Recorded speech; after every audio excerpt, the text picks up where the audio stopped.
pembelajaran yang akan dipandu oleh Ibu Al-Mukarramah Ibu Dr. Fenty. Al-waktu ilha. Baik, terima kasih. Bismillahirrahmanirrahim. Alhamdulillahilladzi hadana li hadza wa ma kunna linahtadiya laula an hadanallah. Asyhadu an la ilaha illallah wahdahu la syarikalah wa asyhadu anna Muhammadan abduhu wa rasuluhu alladzi la nabiyya ba'dah. Para ibu yang dirahmati Allah Subhanahu wa taala, alhamdulillah setelah tadi kita tilawah ya surah Abasa, selanjutnya kita akan tafsir. Namun itu ya untuk hari ini, biar nanti minggu depan menamatkan Anasnya. Sekarang yang disiapkannya itu Al-Falaq. Jadi tadi slide-nya belum ketemu. Iya Bunda, nggak apa-apa Bunda. Gak apa-apa ya. Jadi insya Allah untuk pembahasan Quran Surah An-Nas tafsirnya akan kita lanjutkan minggu depan. Dan untuk hari ini kita pada materi baru yaitu Surah Al-Falaq. Baik, saya akan share screen terlebih dahulu. Ini tafsir Quran Surah Al-Falaq. Baik, saya akan bacakan terlebih dahulu. A'udzu billahi minasy syaithanir rajim. Bismillahirrahmanirrahim. Qul a'udzu birabbil falaq min syarri ma khalaq wa min syarri ghasiqin idza waqab wa min syarri naffatsati fil 'uqad wa min syarri hasidin idza hasad. Baik, setelah saya baca Quran Surah Al-Falaq, lanjutnya ada mukadimah dulu ya. Di sini sebelum diterjemah bahwa sebagai pengantar Surah Al-Falaq dan An-Nas ini jadi turunnya bareng-bareng gitu. Jadi bersamaan turunnya. Oleh karenanya dua surah ini ya, An-Nas dan Al-Falaq ini dinamakan Al-Mu'awwizatain atau dua surat pelindung. Nah, kedua surah ini baik Al-Falaq maupun An-Nas merupakan madaniyah ya. Jadi madaniyah itu surat yang diturunkan setelah Nabi hijrah. Setelah Nabi hijrah ke kota Madinah. Nah, sebagian ahli tafsir menyampaikan bahwa asbabun nuzulnya ini sudah dibahas di minggu kemarin ya, bahwa Nabi Muhammad Shallallahu Alaihi Wasallam disihir oleh seorang Yahudi. Udah saya ceritakan minggu kemarin, namanya ada yang menyebutkan Labid, ada Lubid bin Al-A'sam di Madinah, yang akhirnya Nabi pun tersihir beberapa lama gitu ya. Jadi Nabi tersihir beberapa lama. Jadi efek dari sihir itu seakan-akan jadi yukhayyalu, Nabi itu berhayal atau ya, jadi seakan-akan beliau itu melakukan sesuatu padahal enggak. Jadi sihirnya itu seperti itu, efeknya seperti itu. Bahkan dibayangkan bahwasanya beliau berjima dengan istrinya gitu ya, mendatangi atau berjima dengan istrinya padahal tidak gitu. Kemudian Allah menurunkan Al-Mu'awwizatain, surah Al-Falaq dan surah An-Nas. Kemudian Nabi pun membaca kedua surah tersebut ya. Itu kan 11 ayat ya, dari 11 bukhul itu setiap Nabi membacakan satu ayat lepas ya. Nah, jadi dengan izin Allah, Nabi ketika selesai membaca maka sihirnya itu terlepas dan Nabi pun sembuh. Nah, ada sebagian orang yang mengingkari hadis ini gitu dan menyebutkan bahwa tidak mungkin seorang nabi bisa tersihir gitu ya. seandainya Rasul tersihir, nanti bisa keliru dalam menyampaikan wahyu gitu. Ada yang sekelompok orang yang berpendapat seperti itu. Namun di sini saya juga secara pribadi mengikuti pendapat yang memang benar gitu, bahwa anggapan yang nggak mungkin Nabi tersihir itu adalah anggapan yang salah, karena sihir itu memang menimpa Nabi, tetapi tidak berkaitan dengan pemberian wahyu gitu. Karena Nabi tetap saja menyampaikan wahyu sebagaimana biasanya. Nah, cuman efek sihir tersebut hanya membuat Nabi seperti sakit gitu, atau tadi dihayalkan sudah melakukan sesuatu padahal Nabi tidak melakukan. Untuk menguatkan pendapat ini, di sini disampaikan bahwa sebelum Nabi Muhammad pun di sini Nabi Musa juga pernah tersihir kan, sebagaimana yang di surah Toha ayat 66-67 bahwa Nabi Musa pun pernah tersihir gitu. Jadi seorang nabi ya, Nabi Muhammad pun tersihir, dan sebelum Nabi Muhammad, Nabi Musa pun pernah tersihir di surah Toha ya. A'udzubillahi minasyaitonirrajim. Qala Nabi Musa berkata, bal alqu fa idza hibaluhum wa asiyuhum yukhayyalu ilaihi min sihrihim annaha tas'a. Silakan kalian lemparkan.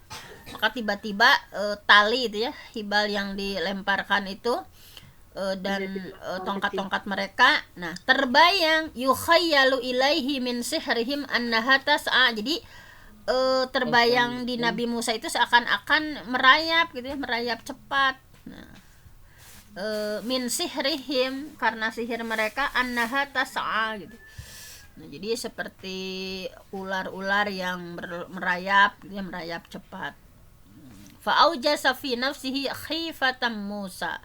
Nah, jadi Nabi Musa merasa takut, jadi dalam hatinya merasa takut. Nah, ini yang menunjukkan, yang menguatkan pendapat bahwa memang Nabi pernah tersihir. Nah, kemudian di sini Nabi Musa tadi ya, dalam kondisi tersihirnya itu takut melihat ular-ular yang bergerak tadi ya, yukhayyalu, dia menghayalkan yang tali dan tongkat itu bergerak-gerak, merayap gitu ya. Padahal tidak ada ular di sana, sebetulnya nggak ada ular, tetapi yang ada itu tadi tongkat-tongkat dan tali saja gitu.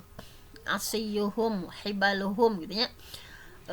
Tapi karena Nabi Musa tersihir oleh para penyihir Fir'aun, sehingga mungkin saja di sini disimpulkan bahwa yumkin gitu ya, seorang nabi tersihir, sehingga memang ada hikmah di balik kejadian tersebut yang Allah kehendaki gitu ya. Nah, selain itu sihir tersebut juga tidak akan mempengaruhi periwayatan ayat-ayat Allah. Adapun penolakan sebagian orang terhadap hadis ini maka tidak perlu dianggap, karena argumentasi mereka kan hanya logika gitu ya, logika yang lemah. Nah, baik, kita lanjut pada ayat pertama. Qul a'udzu birabbil falaq. Qul, katakan, katakanlah Muhammad, a'udzu, aku berlindung, birabbil falaq, kepada Tuhan yang menguasai waktu subuh. Jadi ada beberapa pendapat ya tentang makna al-falaq. Nah, pendapat yang pertama, yang paling rajih, arjah, yang paling kuat adalah yang dijelaskan oleh Ibnu Katsir ya, Al-Hafiz Ibnu Katsir dalam tafsirnya. Di falak di sini beliau memberikan makna subuh gitu. Ini yang paling arjah, yang paling kuat. Sebagaimana dikuatkan dalam ditafsirkan dengan ayat yang lain, al-falak di sana itu dalam surah Al-An'am ayat 96, faliqul isbah, Allah yang membuka subuh. Jadi makanya sudah sangat terkenal al-falak itu waktu subuh gitu ya. Karena ini pendapat dari Al-Hafiz Ibnu Katsir dalam kitab tafsirnya. Al-falak di sana itu adalah subuh, ditafsirkan dengan ayat lain dalam surah Al-An'am, faliqul isbah, Allah lah yang membuka subuh. Nah, sehingga makna ayat menjadi kul ya, katakanlah aku berlindung kepada Tuhan yang menguasai subuh. Nah, tetapi ada juga pendapat lain bahwasanya al-falak di sana itu ada yang memaknai artinya itu makhluk, Ada yang menyatakan ini pendapat Al-Falaq di sana itu salah satu nama neraka. Ada juga yang berpendapat Al-Falaq di sana itu sebuah nama ya, sebuah nama penjara di neraka jahanam. Ada juga yang mengatakan Al-Falaq itu maknanya lembah yang ada di neraka jahanam. Ada juga yang berpendapat Al-Falaq itu sumur yang ada di neraka jahanam. Ada yang mengatakan Al-Falaq itu artinya rumah yang ada di neraka jahanam. Namun tadi pendapat yang paling arjah, yang paling rojih ya, yang paling kuat adalah pendapat pertama dari Ibnu Katsir, yaitu adalah subuh. Nah, kemudian min syarri ma khalaq. Nah, jadi dari kejahatan makhluknya, nama di sana itu adalah mak mausul. Kita pernah belajar ya di bahasa Arab ada mak. Mak itu kan banyak, ada mak istifham, ada mak syarat, ada mak mausul. Nah, kalau di sini menurut pendapat mufassir, mak di sini adalah mak mausulah, sehingga maknanya itu adalah berlindung dari keburukan segala sesuatu gitu. Segala sesuatu, mak tema apa-apa gitu ya, mak segala sesuatu yang Allah ciptakan. Nah, jadi Allah menyuruh kepada kita semua berlindung dari segala keburukan gitu. Jadi dari segala keburukan, bahkan terkadang ada benda atau orang-orang yang dekat kita yang memiliki keburukan. Hatta istri pun, hatta suami dan anak-anak, terkadang mereka mendatangkan keburukan di samping tentunya mendapatkan banyak sekali kebaikan dari mereka. Jadi kita berlindung pada Allah gitu ya. Kemudian selanjutnya adalah wa min syarri ghasiqin idza waqab. Wa min syarri, dan dari kejahatan ghasiqin, malam, idza waqab, apabila telah gelap gulita. Nah, di sini kita disuruh sama Allah untuk berlindung gitu ya. Berlindung karena berlindung dari malam nih. Malam, karena di malam hari itu ya ruh-ruh jahat itu tersebar. Dalam tafsir As-Sadinya ya, bahwa malam itu ruh-ruh jahatnya tersebar, hewan-hewan juga mengganggu gitu ya. Bisa dilihat di tafsir As-Sadi halaman 937.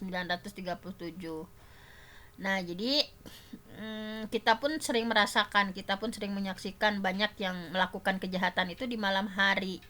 Karena pada waktu ini banyak yang lalai karena istirahat ya. Ini dimanfaatkan oleh para penjahat. Jadi di malam hari ini banyak sekali orang yang disibukkan dirinya dengan bermaksiat kepada Allah. Oleh karena itu kita diperintahkan untuk berlindung dari kejelekan malam apabila ia telah gelap gulita.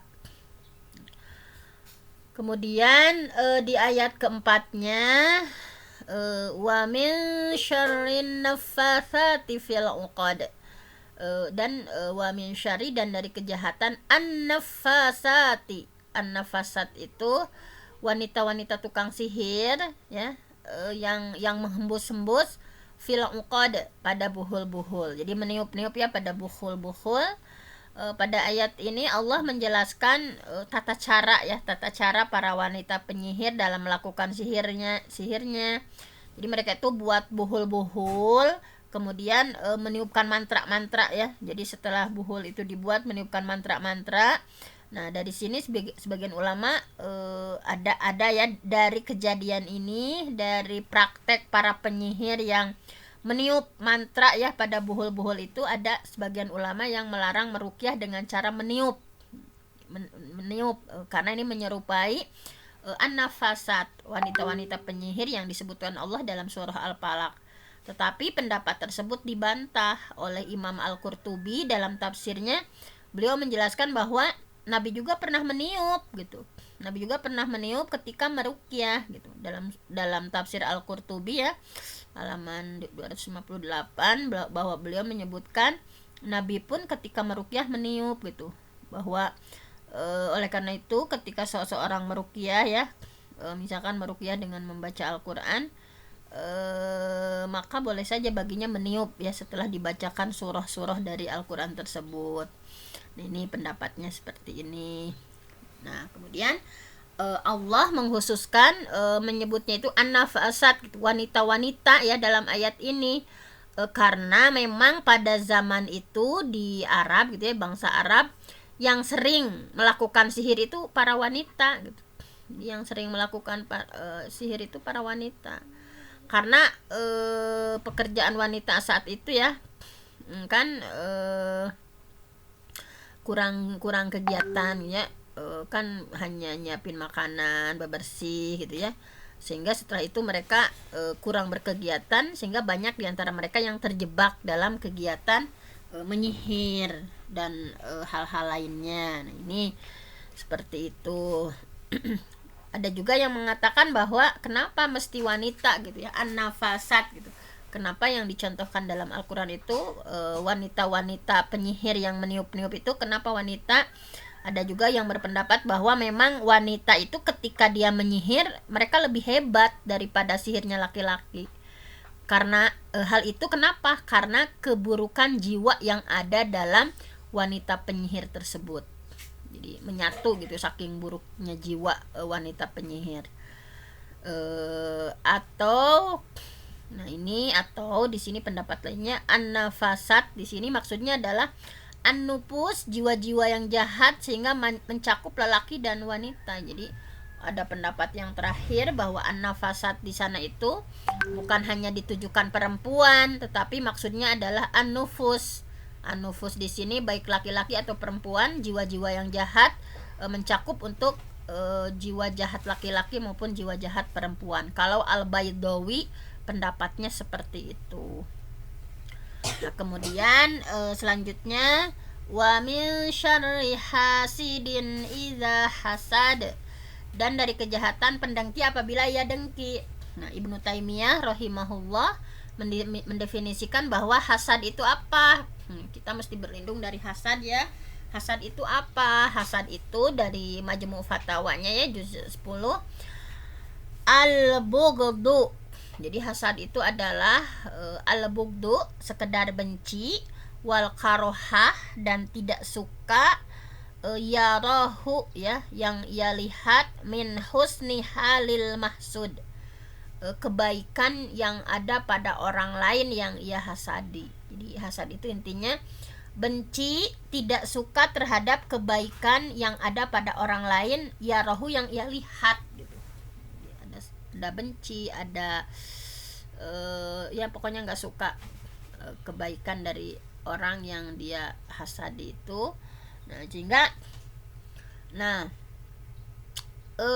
Di sini ya disampaikan bahwa seseorang itu tidak harus menginginkan orang lain. Jadi yang dimaksud hasad di sini, seseorang tidak harus menginginkan orang lain jatuh miskin, sakit, tetapi nah ini harus hati-hati nih. Cukup ada rasa benci, cukup ada rasa tidak suka akan kenikmatan yang dia miliki, itu sudah dikatakan hasad. Jadi jangan mengartikan hasad itu pokoknya mah sing miskin, sing gering misalnya, atau sing sakit. Tetapi ketika ada rasa benci atau kita nggak suka ada kenikmatan yang seseorang miliki ya, itu sudah dikatakan hasad. Oleh karena itu penyakit hasad ini sangat mudah untuk menimpa siapapun gitu ya. Ibnu Rajab rahimahullah berkata, al-hasadu markuzun fi tiba'il bashar wa huwa annal insan yakrahu ayyafuquhu ahadun min jinsihi fi syai'in minal fadaili. Hasad itu terpatri dalam tabiat manusia. Jadi hasad itu sudah terpatri ya, markuzun fi tiba'il bashar, terpatri dalam tabiat manusia, yaitu manusia yang memiliki sifat tidak ingin diungguli. Nah, ini ada tipe-tipe al-insan yakrahu ya ayyafuquhu. Ada tipe-tipe manusia yang dia itu tidak ingin diungguli orang lain gitu ya dalam suatu perkara gitu ya. Nah, seperti itu. Hati-hati bagi orang-orang ini yang dirinya itu merasa tidak mau alim kaluhuran, pamisur Sundanya, tidak ingin diungguli, maka hati-hati, hasad itu markus, sudah terpatrik dalam dirinya. Nah, di sini Syekh Utsaimin berpendapat bahwa ayat ini menunjukkan bahwa orang yang hasad itu ada dua model ya. Ada yang hanya sekedar benci tapi tidak mengganggu orang yang dia dengki. Tetapi ada juga yang ini udah tingkatnya lebih parah, orang yang mengganggu orang yang ia dengki gitu. Di memberikan citra negatif, citra buruk gitu ya. Dan lain sebagainya misalnya. Nah, sementara Ibnu Qayyim memandang bahwa jika seseorang ya timbul hasad dalam hatinya, maka pasti yang memberikan kejahatan kepada orang yang ia dengki, dan kejahatan tersebut tidak mesti dengan tangan ataupun ucapan, bahkan kejahatan tersebut muncul lewat jiwanya dan matanya kepada orang yang ia dengki gitu. Jadi ini kalau menurut Ibnu Qayyim, bahwa ketika seseorang hasadnya timbul itu hati-hati ya, sudah sepaket gitu, pasti memberikan kejahatan pada orang yang ia dengki gitu. Karena menurut Ibnu Qayyim, kejahatan itu tidak harus dilakukan dengan tangan, tidak juga dengan ucapan, tetapi ketika seseorang itu dengki, pasti muncul kejahatan lewat jiwanya gitu dan matanya pada orang yang ia dengki gitu ya. Nah ini makanya ada penyakit ain itu seperti itu ya, ketika melihat gitu, misalnya di foto seseorang yang dia hasudi itu pokoknya teresap, nah itu sudah timbul kejahatan dalam jiwa dan matanya gitu ya. Karenanya seseorang harus berlindung nih, harus banyak-banyak baca surah Al-Falaq, berlindung dari kejahatan orang yang hasad gitu. Terlebih lagi kita tidak tahu ya siapa yang hasad sama kita gitu. Bisa jadi orang yang dekat dengan kita ternyata hasad kepada kita. Bisa jadi di antara sahabat kita yang misalkan benci terhadap kemajuan-kemajuan kita. Nah seperti itu. Jadi saking hasad itu begitu berbahaya sampai-sampai Allah menghususkan ya penyebutannya dalam surah ini gitu. Syar, padahal sudah masuk kejahatan kan, wa min syarri, itu syarri itu kan kejahatan gitu. Tetapi kenapa kalimat hasad Allah munculkan? Karena hasad itu bisa membawa malapetaka. Seorang yang hasad sangat potensial ya menimbulkan kejahatan pada yang ia dengki, maka apapun bisa dilakukan. Oleh karena itu kita tahu kan, dosa yang pertama kali dilakukan di langit juga adalah hasad gitu. Jadi dengki, ketika iblis hasad kepada Nabi Adam alaihissalam, ketika Allah perintahkan iblis untuk bersujud ya kepada Nabi Adam, usjudu li adama fasajadu illa iblis, sujudlah kalian kepada Nabi Adam, maka semuanya bersujud kecuali iblis. Dia hasad, tidak mau bersujud, bahkan mengatakan begini, qala, Allah berfirman, ma mana'aka alla tasjuda id amartuk gitu ya. Apa yang menghalangimu untuk bersujud kepada Adam dan untuk tidak bersujud, apa yang menghalangimu ya untuk bersujud, menghalangi bersujud kepada Nabi Adam sewaktu aku menyuruhmu gitu, id amartuk. Qala, iblis menjawab, ana khairum minhu, aku itu lebih baik dari Adam. Khalaqtani min nar wa khalaqtahu min tin, bahwa engkau ciptakan khalaq, mana tadi, khalaq, qala ana khairun minhu, bahwa aku itu lebih baik dari dia. Khalaqtani min nar, aku engkau ciptakan dari nar gitu ya, dari api gitu. Wa khalaqtahu min tin, dan kau ciptakan dia dari tanah. Coba mulia mana tanah dengan api. Karena hasadnya iblis, dia nggak mau sujud sama Adam, bahkan dia merela gitu ya dimasukkan ke dalam neraka jahanam. Yang penting nggak sujud sama Nabi Adam. Bahkan karena hasadnya, bukannya berpikir bagaimana keluar dari neraka jahanam, tetapi justru agar seluruh keturunan Nabi Adam itu masuk ke dalam neraka bersamanya. Nah, Allah berfirman, qala, iblis berkata, Rabbi, wahai Tuhanku, bima aghwaytani, sebab engkau sudah memutuskan bahwa aku itu sesat gitu. Geus kagok lah disebut sesat ku Allah.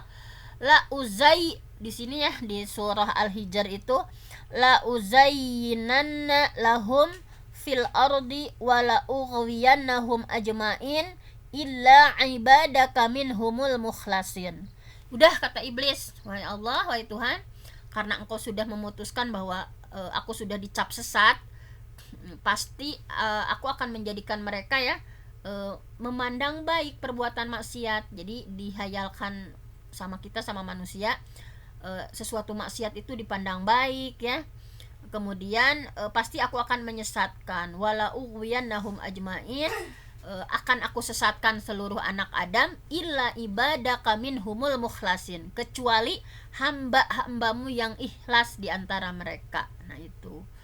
Nah, demikian juga dosa yang pertama kali terjadi di muka bumi ya, di langit juga hasad. Nah, dosa yang pertama kali di muka bumi pun hasad juga gitu. Yaitu hasadnya Qabil kepada saudaranya Habil. Nah, ini di surah Al-Maidah sudah disampaikan ya bahwa a'udzubillahi minasyaitonirrajim, watlu alaihim naba abna adam bil haq idza qarraba qurbanan fatuqbila min ahadihima walam yutaqabbal minal akhar qala la aqtulannak. Ceritakan kepada mereka ya kisah kedua putra Nabi Adam, Habil dan Qabil, menurut yang sebenarnya ketika keduanya mempersembahkan kurban. Jadi ketika Qabil Habil menyembahkan kurban, maka kurban salah seorang di antara mereka itu diterima gitu ya. Dan yang lainnya Qabil tidak diterima, yang Habil diterima kurbannya. Nah, kemudian Qabil berkata, nih ini hasud nih. Jadi ini adik kakak juga bisa hasud. Qabil berkata, aku pasti membunuhmu, la aqtulannaka.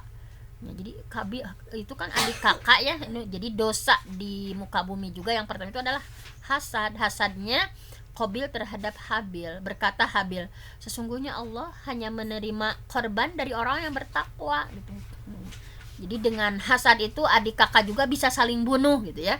Nah seperti itu. Oleh karena itu Allah mengkhususkan penyebutan hasad di dalam ayat ini karena saking bahaya yang ditimbulkan dari hasad itu. Hasad itu banyak membuat bencana bahwa seseorang bisa nekat membunuh karena hasad. Dan Allah menyuruh hamba-hambanya untuk berlindung dari keburukan orang-orang yang hasad, karena tidak ada yang bisa selamat dari orang hasad. Ketika seseorang diberi nikmat oleh Allah, maka pasti akan ada seseorang yang hasad kepadanya. Bahkan Ibnu Qayyim rahimahullah memandang bahwa kejahatan hasad dalam ayat ini bersifat umum, mencakup hasadnya manusia, juga jin juga yang tidak kita lihat bisa hasad gitu ya terhadap kita. Makanya kita harus banyak membaca surah Al-Falaq. Mungkin hanya itu, mohon maaf ada lebih ya, karena kalau di minggu depan kan akan ya nggak mau puguh gitu ya. Aqulu qauli hadza wa astaghfirullah li wa lakum. Wassalamualaikum warahmatullahi wabarakatuh. Waalaikumsalam warahmatullahi wabarakatuh.